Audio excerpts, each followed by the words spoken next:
when it's 2D fragilities, what is the intensity parameters? It's the flood depths. And when we did the 3D, what was the intensity parameters? Flood depths and flood duration. All right, so the thing is, we did this only for one archetype. We did it only for two-story residential building archetype. So, and this is the one for your homework. You guys have all the data, right? I uploaded the component.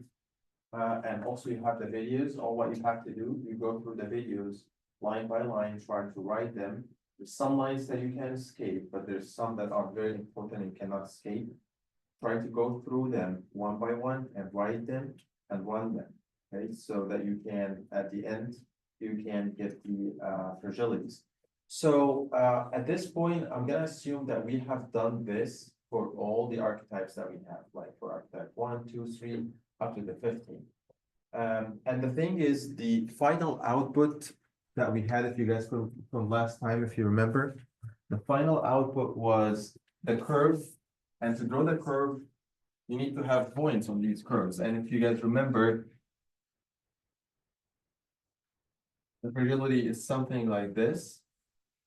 Depth on the x-axis and the probability, let's say the exceedance probability on the y-axis. And let's say damage state 0, damage state 0 is something like this. So we had the flood depths each 0.01, like every 1 centimeter you have a value. So at the end of the day, you are gonna have a table D and the probability of exceedance from 0, 0.01, 0.02, and then you will go all the way down until 10 meters, right? So you are gonna have, I don't know, around a 1,000 value for the depth and 1,000 value for the exceedance probability so that you can draw this. The thing is, we need the analysts not to deal with all these big numbers. So we did something called fitting, log normal fitting. And the fitting, these actually, the values was like points, let's say, we talked about the raw fragility without any fitting. It was something, let's say,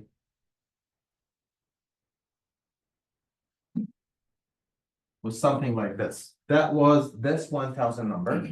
Then we did log normal fitting. What is log normal fitting? This function, it's a CDF function. CDF means cumulative distribution function. That means it's like, if you guys remember when we have the normal distribution was something like this, but when we draw the cumulative, it was something like this, go from 0 up to 1. So we basically plus all these areas. And the area under this curve is 1, which is, you guys remember from what we have done, this is 1. That's what is CDF. It's the same thing. Cumulative, it goes from 0 and it goes all the way up to 1. And for this fragilities, it has something like I can condense all these numbers and do the log CDF. I mean, I do log normal fitting, like I can call this log normal fitting. You basically fit this black line into a line that has 2 parameters. These parameters are lambda and xc. And if you know lambda and xc, you can go to any software, statistical software like MATLAB, and give MATLAB lambda and xc and can draw this curve for you. So rather than I use all these numbers, I'm going to use just 2 numbers. Okay, but this is only for one curve. But the thing is, when I have fragility, I have one for damage state 0, one for damage state 2, 3, 4, 5. So for 5 damage states, you are gonna need a lambda and xc for this one, lambda and xc for this one, lambda and xc for this one, for all of them. And actually, that's what the publications do. For publications, when you publish, you will have to show what is your lambda and xc for each one of these fragility curves. And let's say I'm gonna go and check the wind fragilities that was. Okay, let's look at the flood fragility here.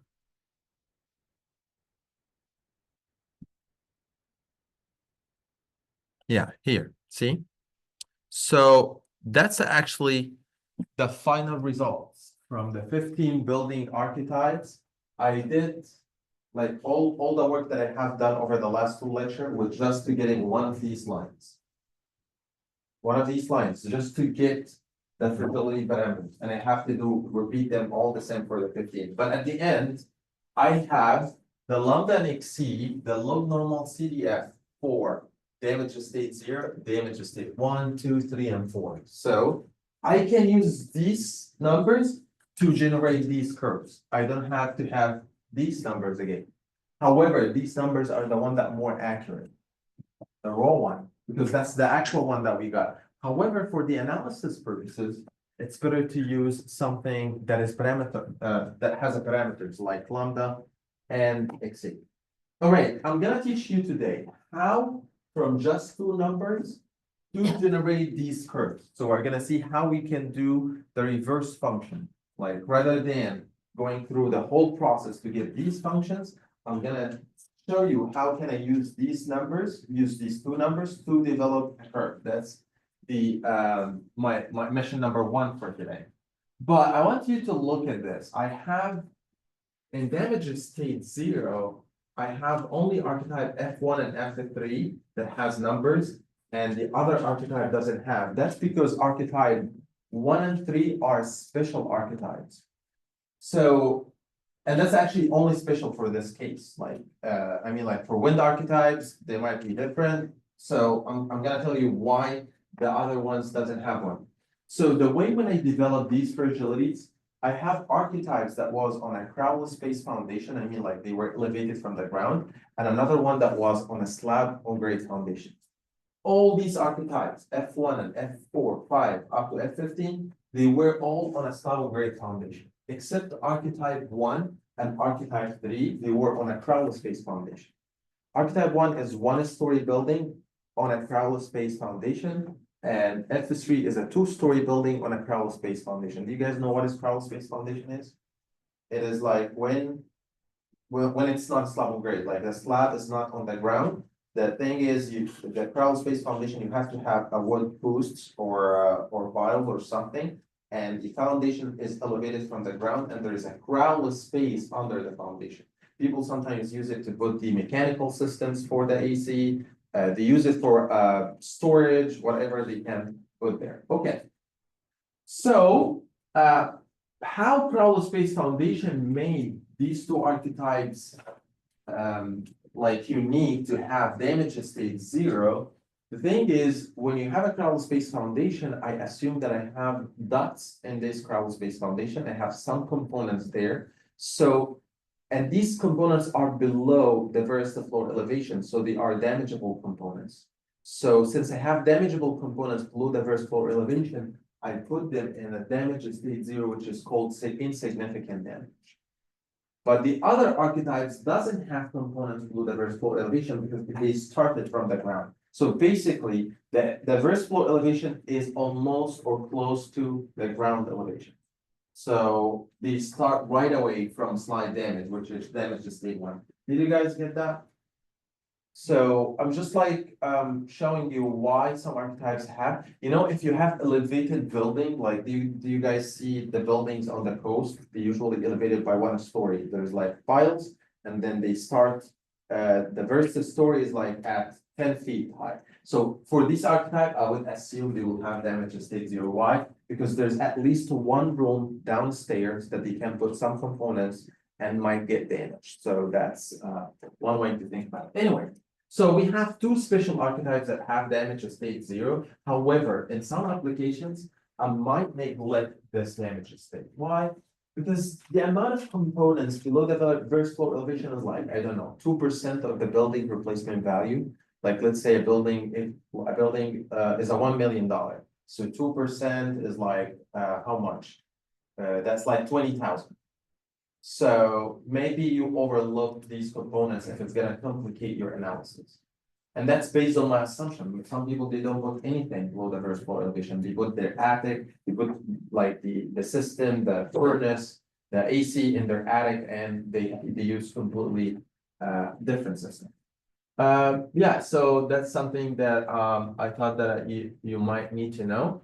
So that's for these components. So let's assume for now, the two lectures, the last two lectures we spent, we got these numbers and we did this for all the archetypes. So right now we have a portfolio of building archetypes that ready to do vulnerability analysis for community level. Why? Because these archetypes, like this one, it's an office building, I guess. You have some schools, hospitals, gas stations, businesses, residential building. So basically, I'm gonna look at the community and see each building, what is the use of it? Oh, this is a gas station, take archetype 5. This is a residential 2-story building, take archetype 3. This is this, and that. I assign each one of these archetypes to each building within the community. You guys got that? Why we have this portfolio? Okay, so our mission right now, and that's actually what you are gonna do for your project. Like the first task in your project, I'm gonna upload the project description, is to develop the fragility for archetype 3. That's the first task, the last 2 lectures. Okay. The second task is to do what I'm gonna do right now, to do community level analysis. All right, I'm gonna give you this table, or you can write this table in Excel sheet. Okay. And then I'm gonna give you a community, or you can grab the community from the sources that I'm gonna give it to you right now. And then you are gonna do vulnerability analysis for every building, for each building in this community, okay? So let's see how we can do this. First, we need a community, right? We need data about the community. What kind of data that I need about the community so I can do vulnerability analysis? Community type? Occupancy type? Why? To define which archetype can I select between them. So, but the archetype does only need the occupancy or need other parameters? Like what? You guys, we need foundation type, number of stories. We need a bunch of information so that we can assign each one of these archetypes. Like we need, do you guys remember these archetypes have some building that are 1 story, some are 2 stories. Some buildings on a slab and grade foundation, the thing that we were talking about, and on a crawl space foundation. How can I distinguish that building is F1 or F2? F1 and F2 are similar, but one of them is on a crawl space foundation, like the foundation is here, and one of them is a slab on grade. Slab is on the grade. So we need to know all these information. And also we need something very, very important. It's called the variste floor elevation. So that's also something that we need. Sometimes this is not given directly, so we have to find a way around it so that we can have the best engineering assumption about it. Like, okay, you will rarely find a database that has building variste floor elevation, but we can do something like the foundation type, if you know it. Maybe if it's a crawl space foundation, we can make a best judgment about how elevated is this foundation on the ground, usually 3 to 5 foot. If it's a slab on grade foundation, usually if the ground is here, you only take 1 step and you are inside the building. So maybe 1 foot from the ground. So if it's elevated building, 1 story elevated, usually the 1 story is around 10 foot. So we can make an assumption about it. And also there's some database that also give you the foundation height. So basically you sum the foundation height with the ground elevation to get the variste floor elevation. So that's one way to do it. Do you guys remember the data that I told you that has a lot of information about the buildings? We talked about many data. First, you can access. Let's say that you are an engineer, a catastrophe modeler, and somebody or a company approaches you. I want you to do risk analysis for Santa Cruz County, California, or San Jose, California, or Galveston, Texas, or whatever county that you're gonna. So first, you need to get data about this county. So what I would do, I would go to Google and search this county. Like, for example, I'm gonna today search how can I want to do analysis for Santa Cruz County. So I'm gonna go to Google and not Santa Cruz, let's say Nueces County. Buildings, GIS, I have to put GIS layer for buildings or shapefile for buildings. So you'll find something it's called Nueces County Data Web Map. But the thing is, if it's a map, I will not be able to get anything because I believe it's just only for visualization. You will not get that much data out of this map. So maybe I will have to look for something else. There's counties that provide parcel data, but I believe this is like a vendor that you have to buy the data from. Like if you go inside, it's gonna ask you to purchase the data.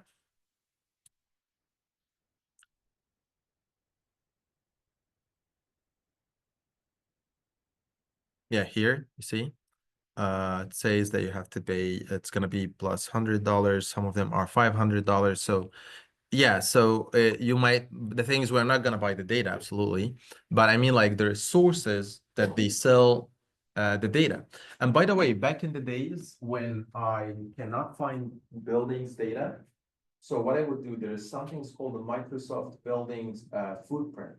So for Microsoft Building Footprints, they provide you with the footprint of the building, but doesn't have any data, if you guys remember. And I download the parcel data, if you guys remember the parcel, and the building is always inside the parcel. So I overlay all the data of the parcel to the building. I give the data of each parcel to the building attached to it. Okay, so that's one way to do it. It has some limitations. Some parcels has multiple buildings, like if you have a hospital, big hospital that has 5, 6 buildings, and it's on one parcel. So building let's say a hospital has 5 buildings. One is like 20-story, and one is 2-story, and one is 10 stories. So the parcel has only one data. So if the parcel has that this building is 20-story, so all the buildings are gonna get that 20-story characteristics. So that's the limitation. But if it's only one building on the parcel, you will not have that much issues. And by the way, I believe the National Structure Inventory data is parcel-based data. They basically give the parcel information to the buildings. All right, so I'm gonna tell you what data that I'm using. I told you that I use the National Structure Inventory. So I put in Google NSI data, and then I will access Army because it's from the Army Corps of Engineers. And Nueces County is in Texas. So I click on Texas and I download the data. When you download the data, it's gonna show up because I did this before I come to the class to save some time. Here it's gonna be like 1 GB folder, and it has here the number of the state, and it says NSI data, the last updated in 2022. If the county that you are dealing with in Florida, so you click on Florida and download the data. It download the data for the entire state, so you cannot download by county, which is I believe not that good because there's a lot of data I'm not gonna use, and the thing is to load the shape file of a 10 million building in Texas at a one folder is really heavy. Okay, so but anyway, that's what we have for them. So I download the data, and then once you download this data, like let's go to the data. The data is in format that's called geo package, like this, and it's zipped. So GPKG. And this GU package, you have to unzip it, and it's gonna give you one folder like this. It's not a shape file. The thing is, I didn't find a way to open this file on ArcMap, but it's easily, you can open an ArcGIS Pro. So I'm sure that you all are using ArcGIS Pro. So the way to do this is not like drag and drop, like the way that we did with shape files. So I have to go in ArcMap here, and I will go to map, and then in map, let's say I'm gonna start a new folder, like you open ArcMap, and then you'll have a map like this. And then I will go to map, and then there is add data. In add data,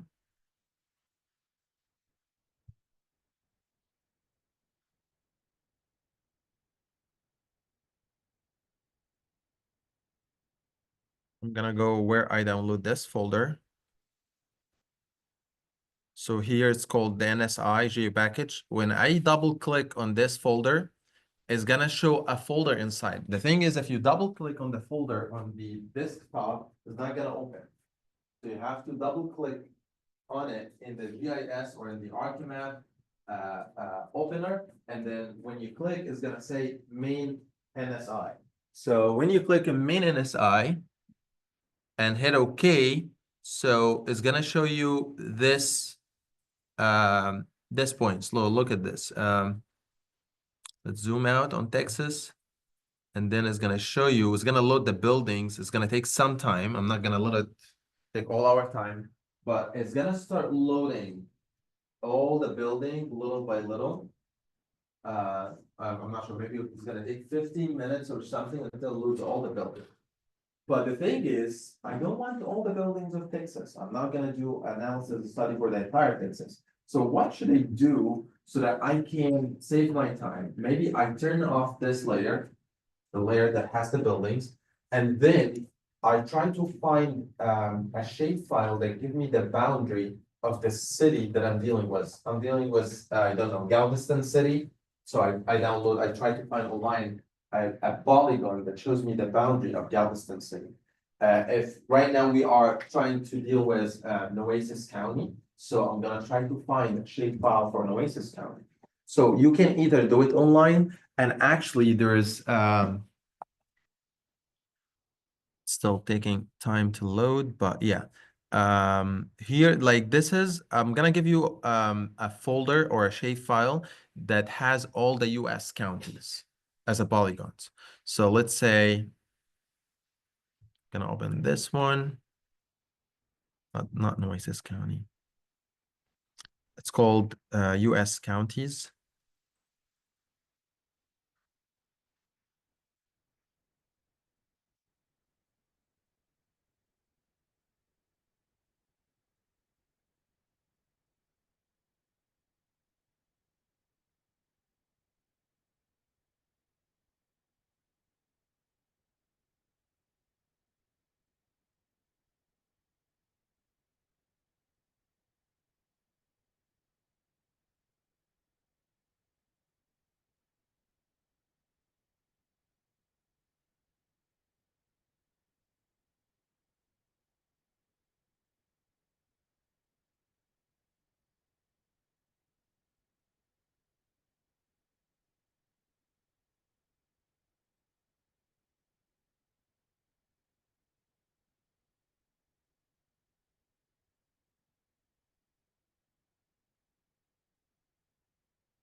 I'm trying to reopen.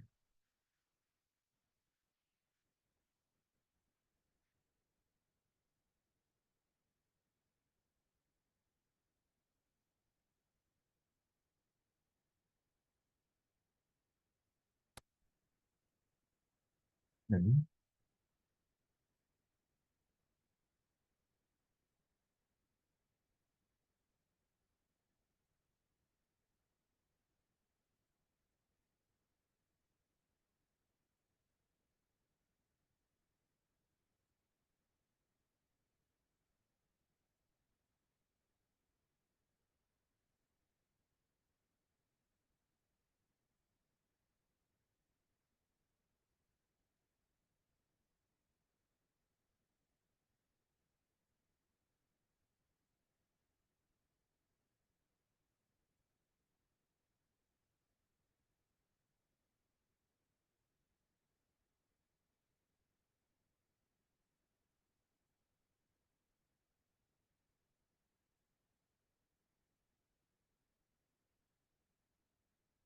I'm not gonna open big files because it's gonna load forever.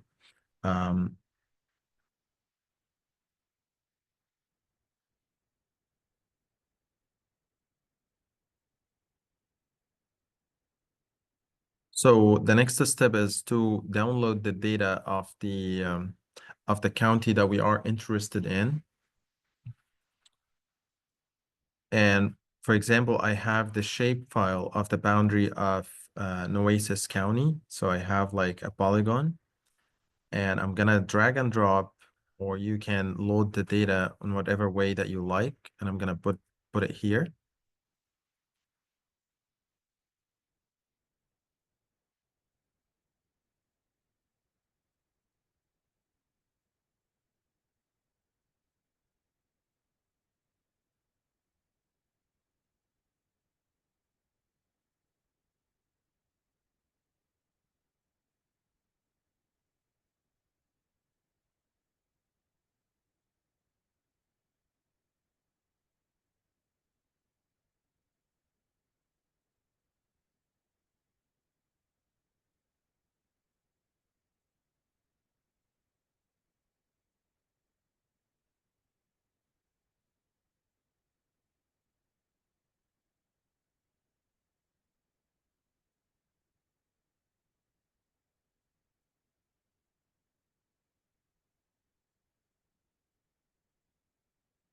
So the next step is like, let's say that we loaded the file that we got from the National Structure Inventory, and we have the boundary of the area of that we are interested in. There's something on ArcGIS map that we can do. It's called the extraction. We extract the data of the county of interest based on the boundary that we have of any city. Like, let's say you pick San Antonio, Texas, or El Paso, Texas, or whatever city, you need to have a shapefile that shows you the boundary of the city that you are dealing with. And take this shapefile and the data that we got from the National Structure Inventory, and there's something up there, like, it's gonna show up in a little bit. It's called select. And when we select this data, we select, and the selection is gonna ask you for two folders. What is the main folder that you wanna select from? And what is the second folder that is the boundary of your selection? So once you give GIS these two folders, it's gonna do this. It's gonna check all the buildings within this boundary and select them, just select them, because that's a selection option. And once they are selected, we are gonna go to export the data that is selected.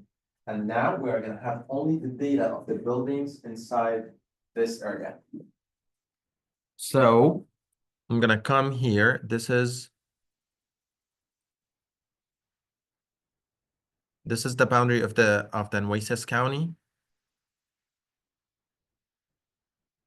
And if I go to map, you will find something here. It's called select. Select number one is just regular selection. Like you can click on this and select. Number two, which is the one that we need, is select by attributes. And there's something called select by location. We're gonna take the one is select by location.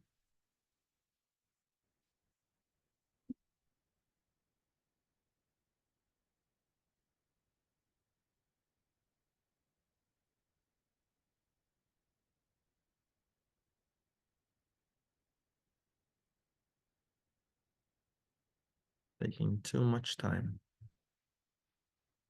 Okay.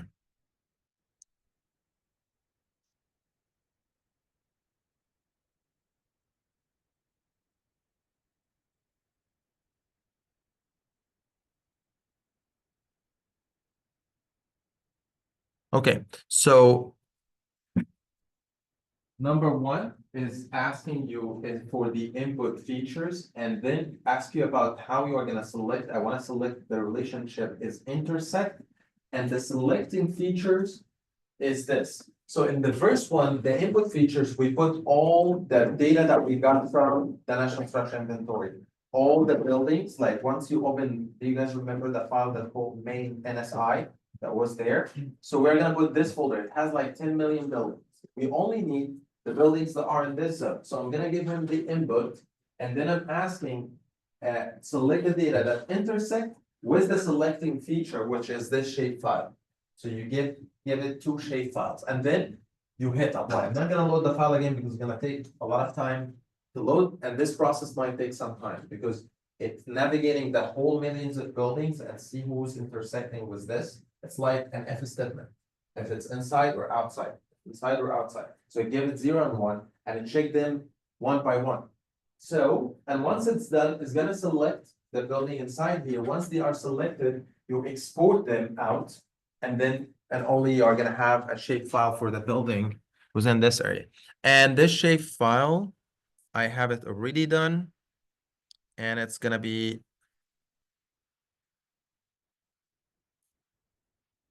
all right. Buildings.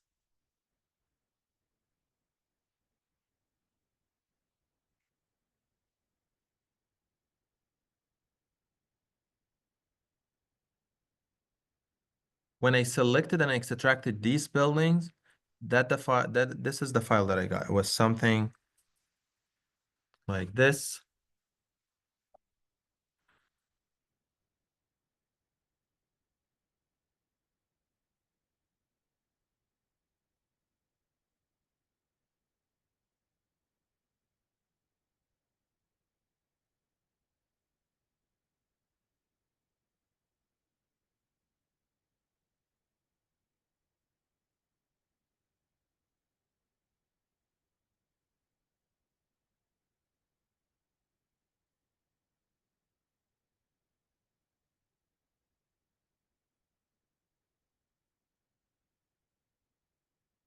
So that is the data from the National Structure Inventory. It's something like this.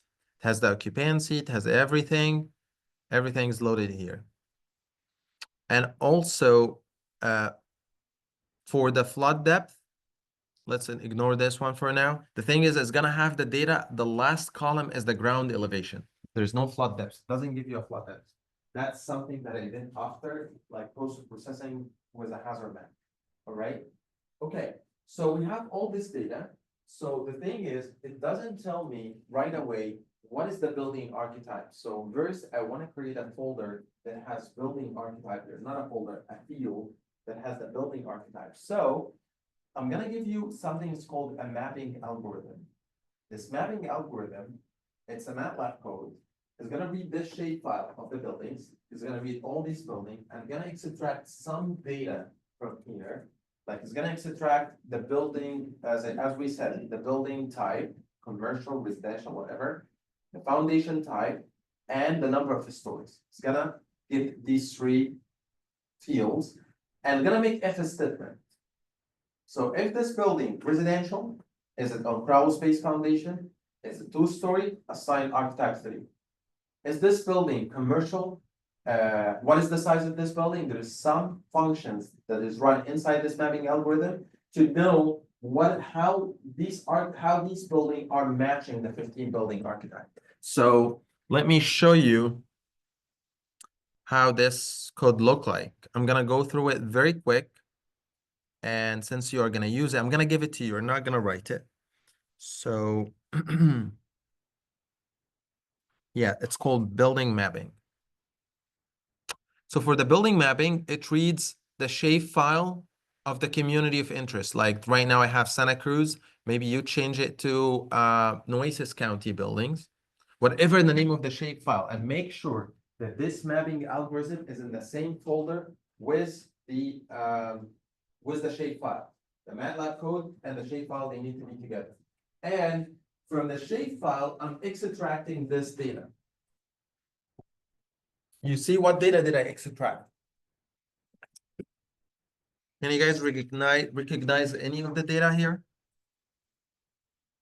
Look, I have number 1, the occupancy, number of stories, foundation type, foundation height, ground elevation, building value, area. Maybe some of these I'm not. Oh yeah, I'm not sure if I'm gonna need that value of the structure, the content, because I'm not doing loss analysis. But I have the square footage because for business building, I have big ones, I have small ones, so everyone has different type.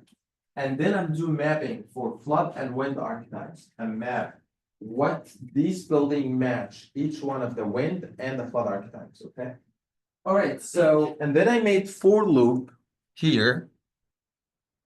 And I'm going through them from building number one until all the building, until the length of all the building.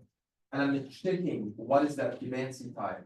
If the occupancy type is agriculture, assign these archetypes. If it's commercial, these ones is the hazardous occupancy, and they are in this data. Look here. I have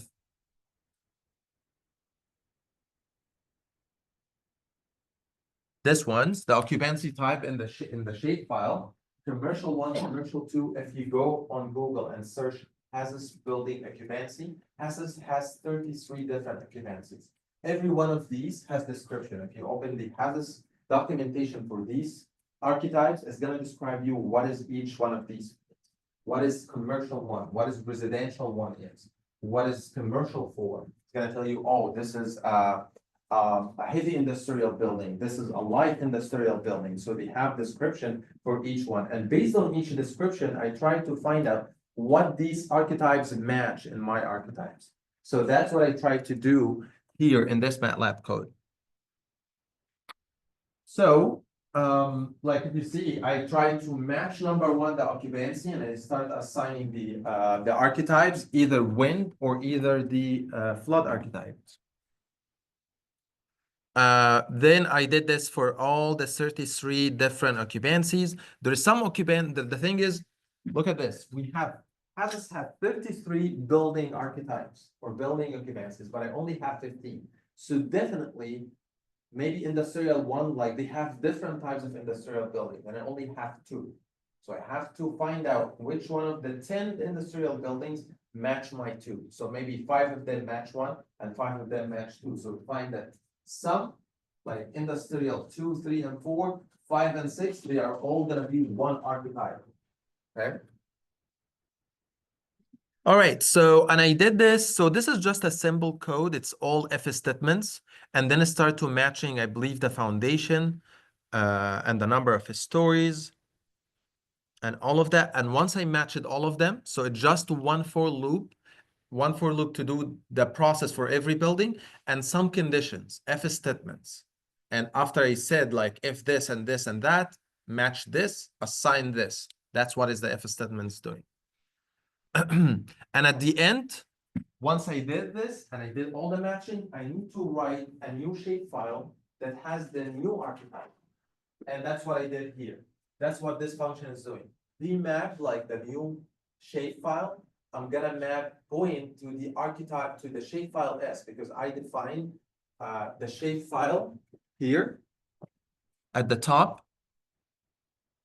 It's called S. That's the old shapefile. What I'm gonna do is I'm gonna map new fields to this shapefile. So I'm gonna map points to the S, and I want you to add to this mapped folder a field. It's called W archetype, and another field is called F archetype. So we are gonna add 2 new fields to this shapefile, okay? And then write a new shapefile and call it Santa Cruz or Nueces County Buildings Maps, okay? So once you do this process, it's not gonna take that long. You are gonna have a new shapefile. It's gonna be something. I have it here. It's called Nueces County Buildings Mapped. And then once it's done, you drag and drop and put it here. So the new shapefile is gonna be the same like the old one, but it's the only difference is it has 2 new fields. One of them is called F archetype, and one of them is called wind archetypes. That is the only difference. So what we have done right now, we have a shapefile that has buildings with a bunch of information, but we need to use this information to find what is the building archetype. So we take this shapefile as an input to a code, and we run this code, and we got a new one with the new data. So let's see what is inside this data. All right, I'm gonna close this. I'm gonna open the Nueces County buildings mapped and look at the attribute table.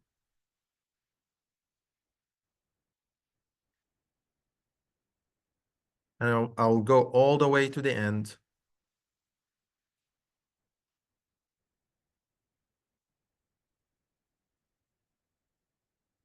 Okay, so I want you to only look until F archetype. That's this data. After you run, it's not gonna find. I did this a while after I had got this. I tried to do some processing on the data. But when you get the data, you will find a wind archetype and a flood archetype. Something like this. Every building is gonna have a number. When the archetypes are from 1 to are 19 archetypes, you will find some buildings that are archetype 18. The flood archetypes are 15, so the maximum number that you will find here is 15. Okay. All right, by the way, just to know, there's some archetypes that are not in my archetype. Like I don't have a high, like as I said before, I don't have multi-story building, like 10-story, 20-story or something. So we make assumption that this archetype is gonna have one. The thing is, if I give a different number, like let's say, oh, because I don't have this archetype, I don't have like a high-rise building or a tall building in my archetype, I'm gonna give it 0 because it's not there. When you run your MATLAB code, you're gonna get error. Okay, so I make an assumption it's gonna take one, like archetype 1 or something, right? That's one thing that I have done. All right, so I'm gonna get these two. Right now, I know the archetype of each building. The second step, I wanna know how much flood depth every building is gonna have. So what I'm gonna do, I'm gonna try to find out somehow to get the 100-year flood hazard map for the Oasis County, okay? Maybe you can use other hazard maps. I'm gonna give you all the hazard maps that you're gonna need. You're not gonna develop a hazard map in this class. So I'm gonna go here and get the hazard map.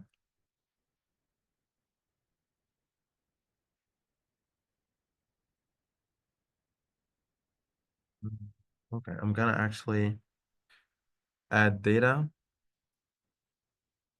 You can add data, either drag and drop, and some data you cannot drag and drop them, so you have to add them here from the add data. The geo packages, the geo database, all these you have to add them. Okay.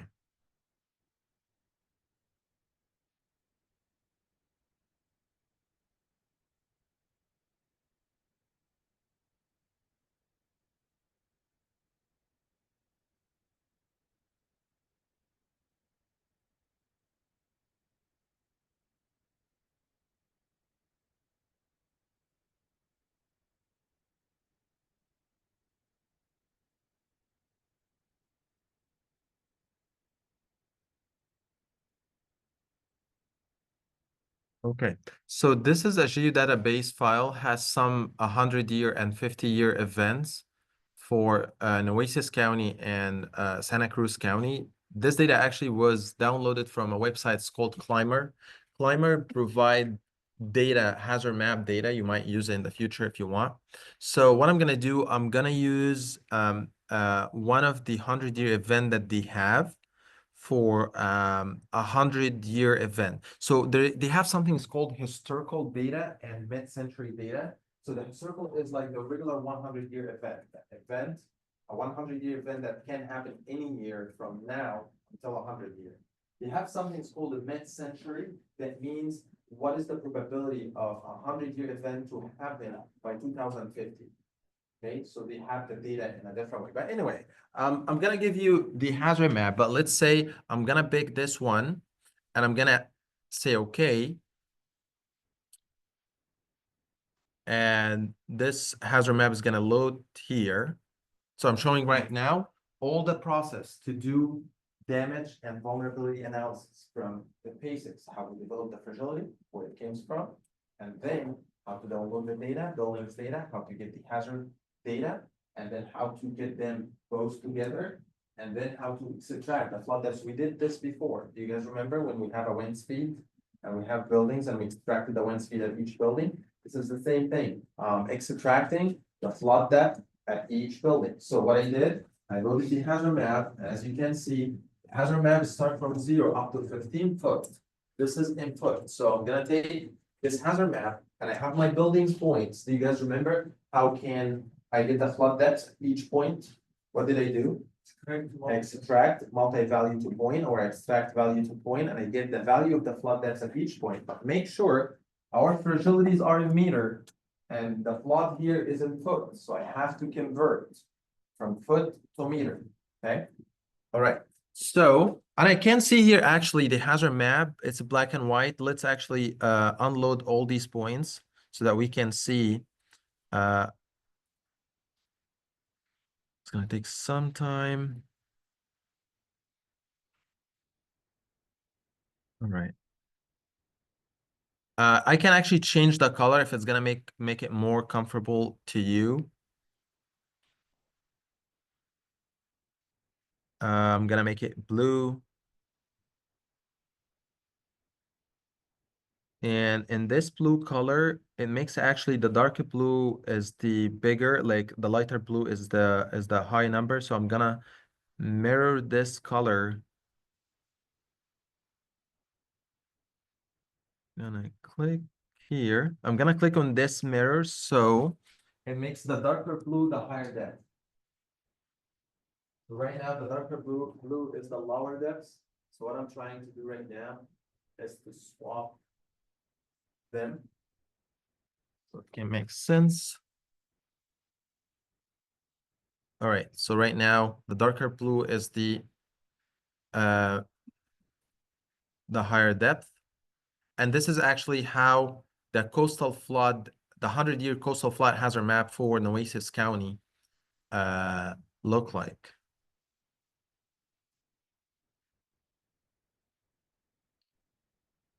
All right. And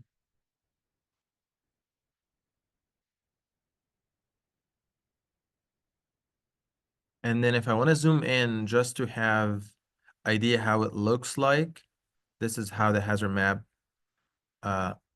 look like.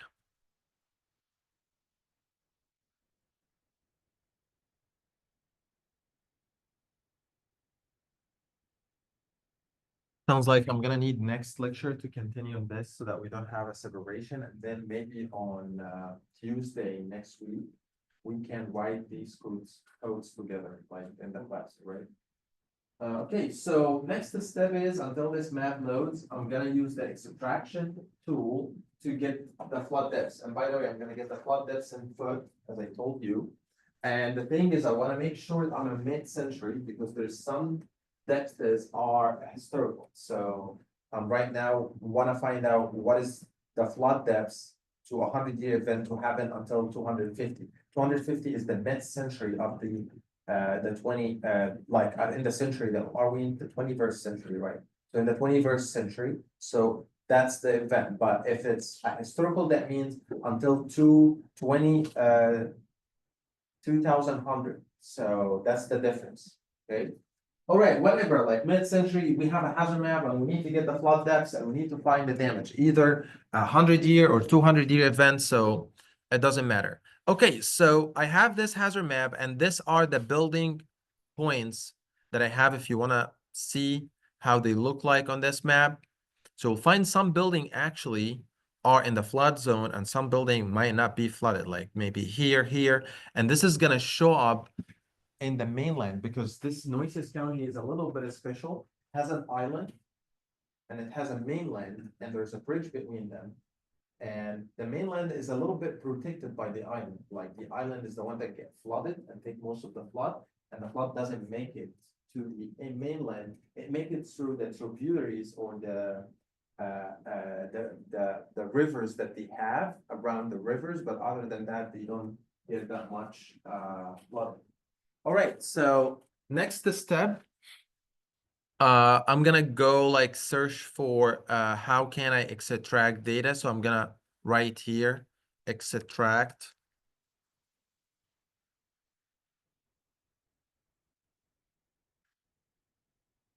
And once I put extract, it should show up extract multi-values.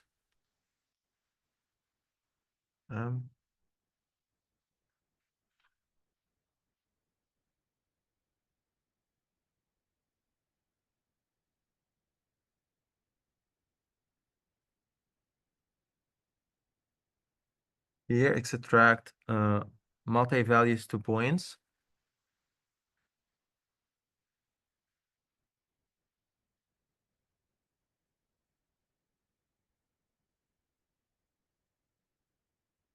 And then I'm gonna drag and drop the input features, the points that I want to extract at, and let it like a few seconds until it loads. And then I'm gonna drag and drop.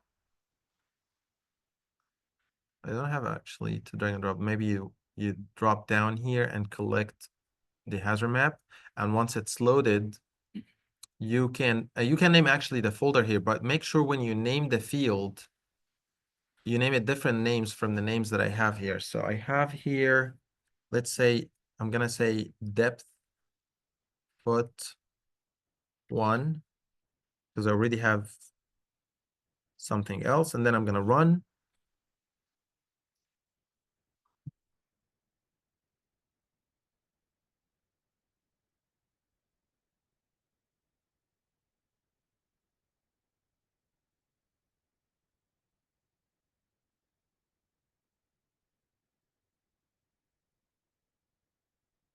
So basically the analysis that runs in the background, I believe it's kind of like a forward loop for each building, and then see how each building is matching on each pixel and what is the pixel value, and assign the pixel value that the building are intersecting with to the new field that we are gonna have here.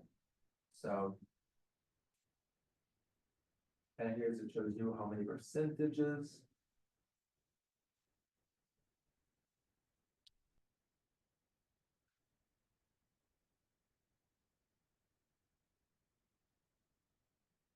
All right, say that the extraction was complete. And it gives you some warning because there's some buildings have -999. Do you guys know what is the -9s? Here. So it gives you negative because there is no pixel value at these points, so it gives negative value. If you have a value, it's gonna put the number, but if you don't, it's gonna put -99. And we had this issue before, and I told you how to make them 0. You select them alone, and you assign 0 to these values, and then get back. So I'm not gonna do it right now, but what I'm gonna do, I'm gonna check what depths is that we have here. Like I'm gonna check what is the maximum depth. So I'm gonna click on the top of the field, and it's gonna arrange them from the lowest to the highest. Then I'm gonna double click one more time to arrange them from the highest to the lowest. So it's arranging them right now.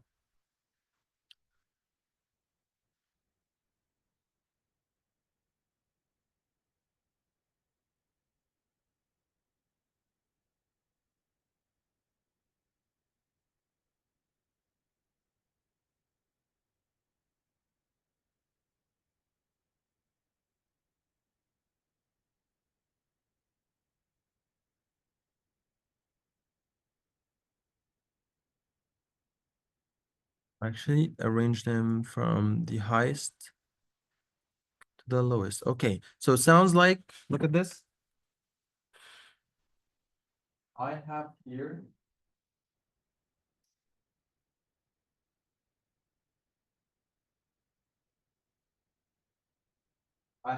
the depths mid-century. Thing is somehow these building has a flood depth, but these buildings, oh yeah, here, they are matching. Look at this. And this they are matching. I believe these ones work for another event, the other one, the historical, but this one is having all the data that we have here, the depths input. And the second step, I convert them to meter. So how to convert them to meter?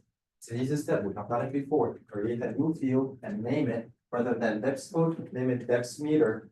And then you make the value of the new field equal to the value of the old field multiplied by the conversion from feet to meter, which is like around, you divide by like 3 or something. All right, so you find the exact number, the one that you should use. And this number is gonna give you this number because this one is the one that we need. Or you can keep it foot, and when we come to the MATLAB code and extract the value of the flood depths, you convert them in the MATLAB. So you either convert them here, or you either convert them in the MATLAB code. So that's number 1.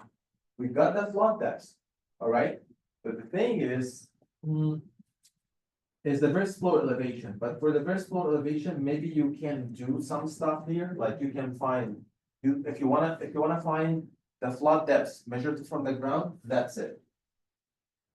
Either in foot or in meter, because that's the flood depths measured from the ground.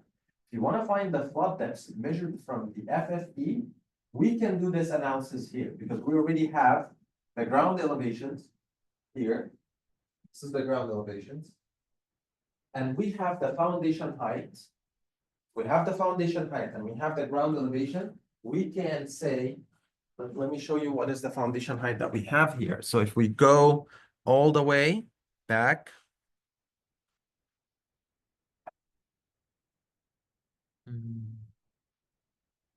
I believe somewhere here. Yeah, here, the foundation height. And I believe it is in foot.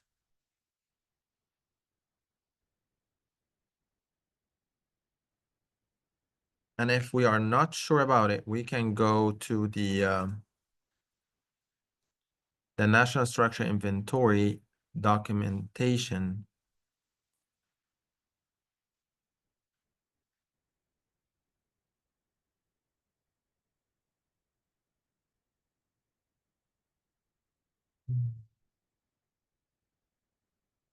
NSI documentation.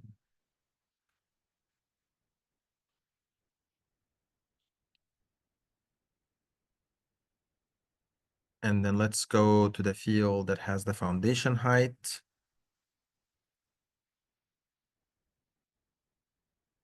Yeah, here. Describe the foundation height of the structure in feet from the ground elevation. So the values are in feet, so we are sure.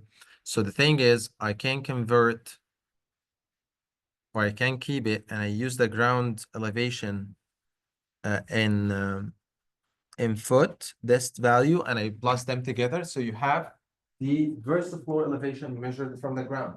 Then you can find what is the flood depth measured from that. We spend like a lecture talking about these elevations. So you can make all this analysis here and try to find what is the flood depth measured from the ground, what is the flood depth measured from the FFE.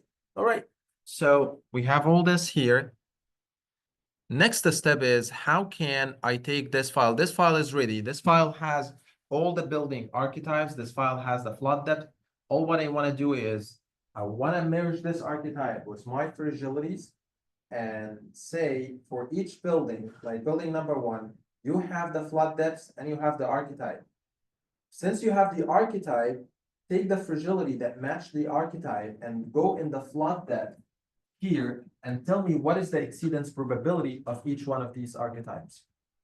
Okay, so let's say this is building archetype 4. So in MATLAB code, I'm gonna try to design a MATLAB code so it can read what is the archetype of each building. So once it reads 4, it's gonna make fragilities for archetype 4, and then it's gonna read then the flood depth, this depth, and goes here, and then tell me what is the exceedance probability of each one of these damages. Once you finish this archetype, go to the next one, building number 3 or whatever, like building number 37 is archetype 2, big archetype 2 and its fragility, and go with this flood depths and get what is the exceedance probability of each damage state. So that's what is exactly what we want to do. So to do this, you have to start a new MATLAB code. You have to read first. You guys remember the fragility parameters, the 15.1, the table? I have to read this table and I have to prepare MATLAB to generate the fragility, this from the table. That's number 1. Once I do this, I read this shapefile and I extract the data that I want. What the data that I want? I want the flood depths. I want the flood archetype. I want the building value because I want to convert the damage to losses. I read the first floor elevation. I read the foundation height. Once I read those, I prepare the data to do the damage analysis. Okay. So I'm going to give you an overview what we are going to do next time. So here is that MATLAB code that we want to do next time. This one. Let's see what is in this file. I'm going to go through it next time, one step by step, but I'm going to show you the chunks that we need to develop. Number 1, is I want to. Sure, it's the one. Yeah. So this one, look at chunk number one. I'm reading a bunch of Excel files, but the most importantly that I'm reading is the fragility parameters, the 15 building archetypes parameters that I showed to you. And if I open this Excel file, look at this. Fragility parameters. Like if I open this one,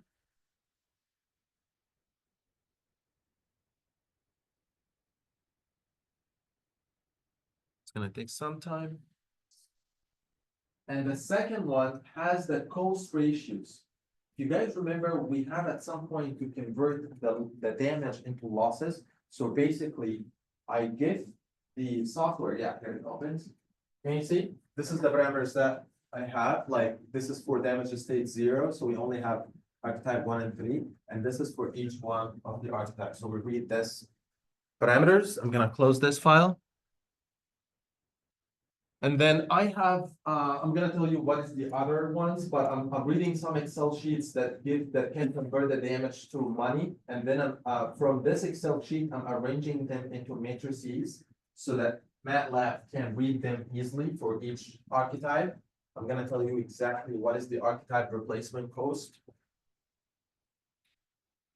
And then the second one, I'm reading the parameters. I read the Excel sheet, but I wanna arrange the lambda and XC for each parameter. So here, I'm reading mu, which is the lambda, and sigma, which is the XC, for each archetype and for each damage state, the table that I just showed to you. So I'm extracting the data for the damage state log normal parameters. So I have the mu for damage state 0, and yeah, I'm just arranging them. And this is the sigmas, like the damage state parameter number 2. And then I'm gonna show you how I'm gonna use them. So I'm just putting this Excel sheet, the parameters. Like actually, let's read this.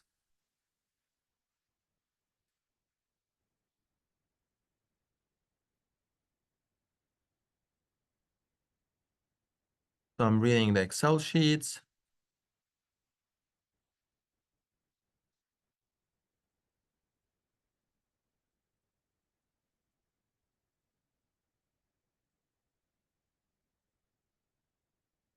And what I'm doing here, I'm just arranging them in a matrix. I put all the damage state 0 in a matrix, and I made a matrix of mu that has mu for damage state 1, 2, 3, and 4. Like I'm gonna run this code. I'm gonna run this one as well. And when this one is run, at the end, I'm gonna have, look at this. I'm gonna have a mu of each damage state. Like if I put this one, I open this one, it has mu of damage state 0 for all the archetypes. And if I open damage state 1, it has mu for all the archetypes. And the one that has mu, it's mu for all archetypes from archetype 1 to 15, and for damage state 1 to 5. That's all the mu's. I put them in one matrix, and I have sigma all in one matrix for all archetypes. This is, I put them everyone separately so I can easily use them. The thing is, when I read them in the shapefile, if each one alone is not easy, but if everyone in one separate matrix, I have mu and I have sigma separately, I can use them easily in MATLAB. And then this for loop actually generate the points. Like right now, this function, when it's called log normal CDF, it uses the mu and sigma and flood depths and tells you what is the exceedance probability. So basically, I ask MATLAB with this mu and sigma of this line, I give you a 1000 value of the flood depths, try to calculate the exceedance probability. So that's what this function do. So I'm saying for archetype 1 to 15, for damage state from 2 to 5, 2 actually, I have 5 damage state. But number 1 is a little bit special. It's only for 2 archetypes. So that's why I left it alone. and I started from the next one. And I said, for all the lengths of depths, as like from depths equal to 0, 0.01, 0.02, up to 10 meter, calculate what is the exceedance probability. I give you the depths, and I give you the mu, and I give you the sigma. Try to find the second point y so that I can draw the curve. And then I did like here, look at this. This is a 3D matrix. What this 3D matrix has? It has for every flood depth, for every archetype, for every damage state has a value, okay? So right now I have one matrix that has all the numbers that can draw the fragilities for all the archetypes at all the flood depths for all the damage states, okay? So that's why flood for loops save a lot of time doing all these calculations. Like I did a nested for loop that goes archetype by archetype, damage state by damage state, and calculate the values for the points that allows us to draw this curve. And look at this, if we want to draw them, this is how I plotted them. Like I'm gonna click, this is the one that plot the fragility. So it's gonna go them figure by figure and draw. By the way, this is the fitted fragility, not the raw one, okay? Why it's fitted? Because we use the mu and sigma to get numbers. Like basically that's what log CDF do. Like I have a log CDF function. You give this log CDF the lambda and XC of each curve. This one has lambda and XC. This one has lambda and XC. All right, this is for damage state 1, 2, 3, and 4. All right, and you give it flood depth. You need to calculate at what flood depths. If you want to calculate just 5 points to draw the curve, give me these 5 points. Like flood depths 1, 2, 3, 4, 5, whatever. So you give it a vector, and then the output from this function is going to calculate the exceedance probability. So here you have the depths, and here you have the exceedance probability. So once you have the depths and you have the exceedance probability for all the damage states, you can draw them like this. Can you see? That's what this function did. So I will have here archetype 3, I have archetype 1, 15, all the archetypes. Okay, so right now I have my fragilities ready to do the damage analysis. All what I'm doing right now, preparing for the damage analysis. So I made the fragilities ready, red, like all what I need to do right now. The thing is, these fragilities, when they are drawn at specific values of the depths. But let's say, what if you have a building that has a flood depth of 4.0692? So what we do is interpolation. So we give the new number of the flood depth, and we ask MATLAB interpolate on this curve. So I give you the interpolation function, the curve that is going to interpolate in, and go at this flood depth and interpolate for the new value of the exceedance probability. Okay. All right. So right now we stop the act reading the fragility functions. Next time we're going to continue after this how we can use these fragilities to get damage. And next week we're going to have hands-on MATLAB. All right, see you guys next time.